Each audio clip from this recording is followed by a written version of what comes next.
통상 분쟁으로 대립각을 세우고 있는 미국과 중국이 홍콩 사태를 놓고서도 신경전을 벌이고 있습니다. 범죄인 인도 법안 반대로 촉발된 홍콩 시위가 갈수록 격해지면서 중국 당국의 무력 진압 가능성이 제기되고 있는데요. 이에 도널드 트럼프 미국 대통령은 미중 무역 협상보다 홍콩 사태 해결이 먼저라며 적극 개입 의사를 밝혔습니다. 미중 무역 갈등과 홍콩 사태 관련해서 이화여대 경제학과 김세환 교수와 함께하겠습니다. 어서 오세요. 안녕하십니까. 네. 시위대가 점거했던 이 홍콩 공항은 일단 정상화가 됐지만 도심에서는 여전히 충돌이 있다고 하고요. 또 모레 대규모 집회가 예정이 돼 있죠. 네. 지금 홍콩의 시위가 날로 격화돼서 이제 원래 평화롭던 시민들의 시위가 이제 폭력적으로 변질이 되고 있습니다. 예.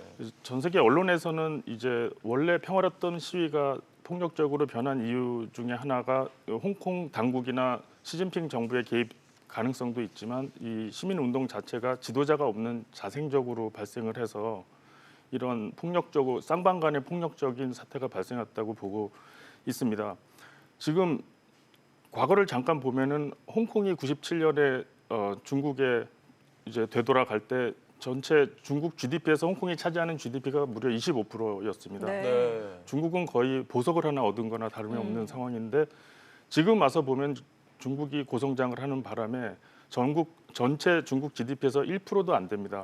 따라서 중국 정부는 시진핑 정부는 하루빨리 이 소위 일국 양제라는 그 두 체제를 빨리 소멸시키고 홍콩을 자국에 편입하고 싶어하는 조바심이 급한 것 같습니다. 네. 자, 교수님께서는 홍콩 대학에 이제 온라인 강의도 하시니까 실제로 이 학생들과 뭐 얘기도 나눠 보셨을 것 같은데요. 실제 현장 분위기는 어떻다고 합니까? 네, 학생들이 가장 이번 사태로 인해서 좌절도 많이 하고 분노를 느끼고 있는 것 같습니다. 네. 제가 5년간 홍콩대랑 홍콩 중문대 강의를 하였는데 이게 하루아침에 이런 시민 운동이 일어난 것이 아니고 홍콩 학생들과 그 지식인들은 이 시진핑 정부가 홍콩에 대해서 점점 자유를 빼앗고 특히 빈부격차가 심해진 데 대해서 분노하고 있습니다. 예. 홍콩의 이제 부자들은 원래 홍콩에서만 사업을 하다가 중국이라는 13억 시장이 열리면서 전 세계적인 부자가 된 사람이 많습니다. 네. 그래서 부동산 가격도 전 세계에서 가장 높아졌는데 중산층은 반대로 소득이 상대적으로 감소하고 직업의 기여도 잃으면서 이 학생들의 분노가 커져 왔고요.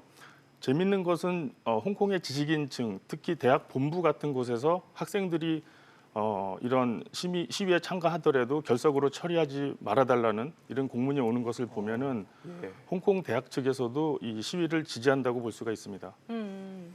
자, 이 홍콩 공항이 그동안 이 아시아의 허브 역할을 해왔는데 네. 이번에 이렇게 시위대가 점거를 하면서 마비가 되니까 네. 이참에 아시아 허브 공항을 그 선전으로 옮기자 이런 네. 얘기까지 나오고 있는데 어떻게 보십니까? 우리가 알다시피 홍콩이 아시아에서 가장 자유스럽고 그리고 서비스업이 가장 활발한 국가입니다. 서비스업의 비율이 무려 93%, 우리나라는 60%밖에 안 되지만 그런 서비스업에 집중한 나라인데요. 네. 이 나라들의 홍콩의 주요 사업이 이제 산업이 중개무역이라든지 금융업이라든지 그리고 수출 수입을 관여하는 산업이 주된 산업인데 말씀하신 대로 홍콩의 그 공항이 이렇게 닫히면서 이 심각한 경제적인 타격이 있을 수가 있습니다. 중국은 원래 그 홍콩보다는 홍콩 북쪽에 있는 도시들을 개발해서 홍콩과 마카오를 합병하려고 하고 있는데요. 네. 그런 입장에서 중국이 더 홍콩의 북쪽에 있는 선전의 공항을 더 개발할 가능성이 높고 주도권을 뺏길 가능성이 상당히 있습니다. 네. 예. 이렇게 홍콩 시위에 대한 중국 정부의 강제 진압 그리고 폭력 진압이 예상되는 가운데 이 트럼프 대통령이 이런 상황을 좀 관망하고 있다 이렇게 얘기를 하고 또 미국 네. 내부에서도 좀 비난이 쏟아지고 있다면서요? 맞습니다. 트럼프 대통령이 원래 지난 1년간은 홍콩의 이런 시민의 운동을 상당히 지지하는 발언을 많이 했습니다. 민주화라는 얘기도 많이 하였고 트럼프 대통령이 시리아 사태나 크림반도 사태 때도 민주화 얘기를 많이 하였는데 이번에는 일종의 양비론적인 시진핑 정부도 비판하지만 폭력적으로 시민 운동이 변질된 것도 같이 비판을 하고 있기는 합니다. 예. 따라서 미국 정부 내에서 특히 미국 국회 내에서 미국은 전통적으로 다른 나라의 민주화를 가장 지지하는 세력인데 그에 대한 지지 하지 않고 있다고 트럼프 대통령의 비난을 많이 받고 있는 상황입니다. 네. 네, 이를 의식을 한 걸까요? 트럼프 대통령이 어제 이제 시진핑 주석에게 비공개 회담을 요청을 했는데 중국은 뭐 내정 간섭이다 이런 맞습니다. 반응입니다. 사실상 뭐 거절했다고 봐도 될까요? 맞습니다. 중국 시진핑 정부가 트럼프 대통령이 홍콩 사태로만 인한 만남을 허락할 리는 없습니다. 중국은 그 타이완 문제라든지 홍콩 문제라든지 남중국해 문제는 철저하게 국가 내부의 문제니 간섭하지 말라는 강한 입장을 고수해 왔고요. 네. 특히 이번에도 홍콩에서 시위가 일어났을 때 미국이 그걸 비해서 조장하는 거 아니냐. 특히 미국 언론이나 미국 국회의 자유 세력이 이걸 조장하고 있다는 많은 비난을 했기 때문에 트럼프 대통령과 시진핑 주석이 홍콩 사태로만 인한 주제로 만남을 어려울 것 같습니다. 네. 자, 홍콩 시위가 갈수록 격화되고 좀 상황이 악화되면서 이 홍콩에 대한 위상이 좀 위협받고 있다 이런 분석도 나오고 있거든요. 네. 실제로 이 홍콩 경제가 붕괴할 가능성도 있는 겁니까? 홍콩 경제가 만약 붕괴한다면 그 중국이 무력 개입을 하면 그럴 가능성도 있습니다. 지금은 네. 중국이 상당히 무력 개입을 자제하고 국제적인 비난도 많아서 조심하고 있는 게 확실한데요. 홍콩 경제를 보시면 거의 700만 인구가 사는 서울보다 작은 그런 도시 국가입니다. 그렇죠. 그리고 그 아시아에서는 소득이 굉장히 제일 높고요. 한 6만 불이 되는데 우리나라의 거의 2배에 이릅니다. 네. 이런 자유스러운 경제 국가에서 인프라 중에서 가장 중요한 공항이나 그 항구가 이렇게 어렵게 된다면은 그 경제가 지탱될 그 상황이 아니고 중국이 무력 개입을 자제하고 있지만 중국이 어떤 면에서는 결국 무력 개입을 하기 위해서 명분을 쌓고 있다고 기다리고 있다고 볼 수도 있습니다. 예. 예. 미국과 중국의 무역 분쟁 쪽으로 조금 더 포커스를 맞춰서 얘기를 이어가 보겠습니다. 네. 트럼프 대통령이 며칠 전에 그 중국에 대한 추가 관세 부과를 연기했는데 네. 그동안 강경한 입장을 보여왔잖아요. 근데 네. 왜 이런 입장 변화가 일어난 걸까요?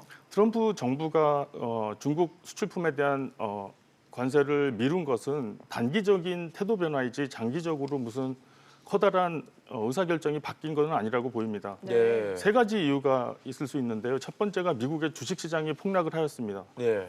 트럼프가 가장 경제적 치적으로서 자랑하는 업적 중에 하나가 주식시장이 계속 오르고 있다는 것인데 예. 지난 7월에서 8월로 가면서 거의 7%가 하락을 했습니다. 어. 두 번째로 미국 농민들의 문제인데요.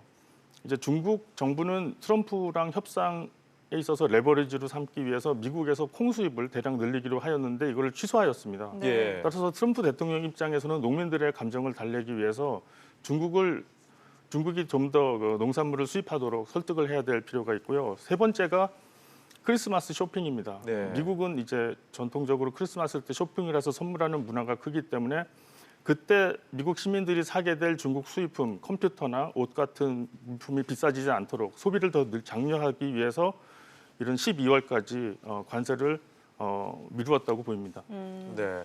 그런데요, 이 중국 수입품에 대한 10% 관세 발효 시점을 다음 달에서 12월로 이렇게 석 달 정도를 늦췄는데 이게 맞습니다. 실제적으로 큰 차이가 있는 건가요? 큰 차이가 없다고 보입니다. 결국 관세를 10% 이상, 3천억 불 이상의 중국 수출에 대해서 10% 이상을 부과한다고 한다면 시점은 큰 차이가 없는데 더 중요한 것은 3개월 동안 중국과 미국이 협상을 할 수 있다는 사실입니다. 네.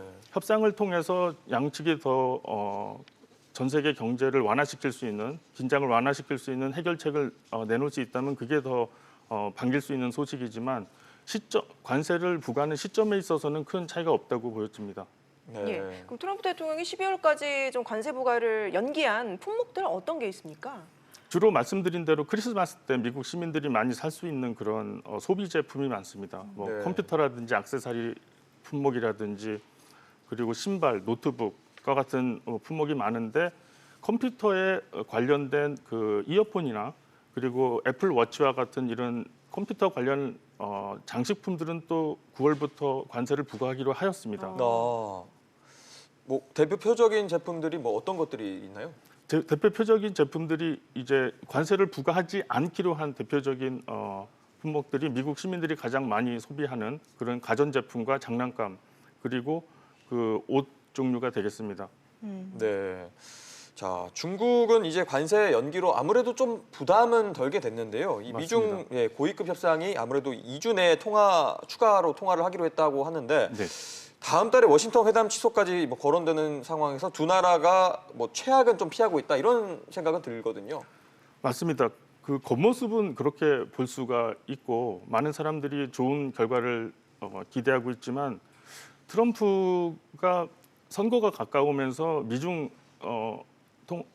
그 무역 협상이 아무런 결과가 없다는 이 사실에 대해서 상당히 초조해하고 있는 건 사실입니다. 네. 따라서 어떤 식으로 중국을 핑계대고 이런 어려운 상황에서 빠져나갈 수 있는 정치적인 출구를 찾고 있기 때문에 강경한 수단을 계속 동원하고 있는 것으로 보이고요. 반대로 중국 입장에서는 상당히 화가 난 상태인 것으로 보입니다. 네. 중국이 최근에 중앙은행이 중국 위안화가 평가 절하되는 것을 그냥 그대로 놔두겠다는 신호는 우리가 아무것도 하지 않겠다. 미국과 더 이상 무역 협상에 적극적으로 나서지 않겠다는 신호이기도 합니다. 따라서 중국 입장에서는 중국 특유의 그런 장기적인 전략을 따라서 트럼프와는 거의 무역 협상을 통해서 결과를 얻기가 어려우니 10년을 보고 다음 대통령이랑 협상을 하겠다는 그런 진지한 자세도 많이 보여지고 있습니다. 네. 예. 미중 관계가 새로운 국면을 맞은 가운데 지금 홍콩 사태에다가 미국의 그 장단위 금리, 국채 금리 역전이 발생하면서 지금 뭐 아래 공포라고 하죠. 경기 침체 우려가 네. 커지고 있습니다. 교수님께서는 실제 가능성 어느 정도로 보십니까? 과거만 보면 장단기 금리 차이가 역전이 되면 즉 장기 금리가 단기 금리보다 높아지면 불황이 왔던 거는 항상 사실이었습니다. 예. 근데 이제 미국의 장단기 금리 차가 있지만 장기 금리가 더 단기 금리보다 낮은 비상식적인 상황이지만 반대로 미국의 소비랑 투자가 상당히 튼튼합니다. 따라서 이번에는 좀 지켜봐야 되는 상황이고요. 반대로 세계 경제의 네 가지 축인 미국, 일본, 유럽 그리고 중국 경제를 보면 미국을 제외하고 모두가 경제가 안 좋습니다. 예. 중국은 정말 미중 무역 갈등의 직격탄을 맞아서 경제 성장률이 5%로 떨어질 가능성도 많고 독일, 일본도 무저 안 좋습니다. 이런 상황이 계속되면 미국 경제조차 안 좋아질 수 있는데요. 미중 간의 무역 갈등이 해결되지 않으면 미국까지 경제 성장이 약화가 되면은 전 세계 금융 경제 위기로 갈 가능성이 상당히 높아진 건 사실입니다. 예, 네. 알겠습니다. 지금까지 이화여대 경제학과 김세환 교수와 함께했습니다. 오늘 말씀 고맙습니다. 고맙습니다. 감사합니다.